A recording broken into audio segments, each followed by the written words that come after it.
part 18 and a half of Tutomania. Now I want to briefly talk about the death of Lord Carnarvon and to mention his daughter, Lady Evelyn.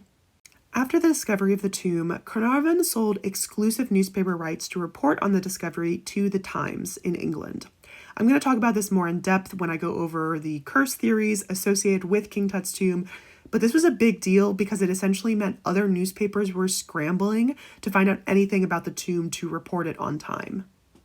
Carnarvon and Carter had many disagreements with Egyptian authorities over the rights of the tomb and who was going to excavate it. This caused Carter to quit for a few months, and the tomb was just kind of left as is. Finally, in March of 1923, work recommenced with Lord Carnarvon there. On March 19, 1923, Carnarvon suffered a severe mosquito bite, which then became infected because of a razor cut.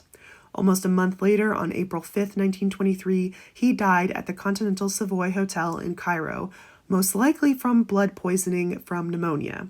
Whether or not this was caused by the infection of the mosquito bite, we do not know, but apparently the Lord was prone to lung infections. I know you guys want to know about curse theories, and I'm definitely going to talk about them. It just has to be a whole separate series. After his death, his widow released ownership of the tomb to the Egyptian government. In April 1930, the Egyptians provided a grant of £35,000 to his heirs. This is equivalent to £2.35 million or $2.67 million in 2021 money. Now I just want to do a little short intro on his daughter, Lady Evelyn. She was born on the 15th of August, 1901, and grew up in the family's country home in Hampshire. Starting in 1920, she accompanied her father on his annual trip to Egypt. She was also launched as a debutante and presented at court in 1920. Her mother even arranged receptions for her in Cairo, where she eventually met her future husband, Brograve Beauchamp.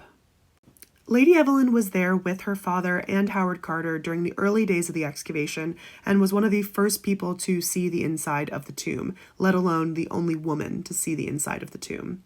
I will be mentioning her quite a bit and showing more photos of her, but she didn't do really any of the legwork of the excavation. Unfortunately, after going back to England with her father's remains, she never went back to Egypt. She still maintained contact with Howard Carter and was one of the only 9 people at his funeral. She actually was able to attend the opening of the Tutankhamun 50th anniversary celebrations at the British Museum in 1972, which I think is actually amazing. She had one daughter named Patricia Evelyn Beauchamp Leatham, and her husband died in 1976, and she died in London on January 31st, 1980. I'd like to think that Lady Evelyn would have made a great Egyptologist if the circumstances were different.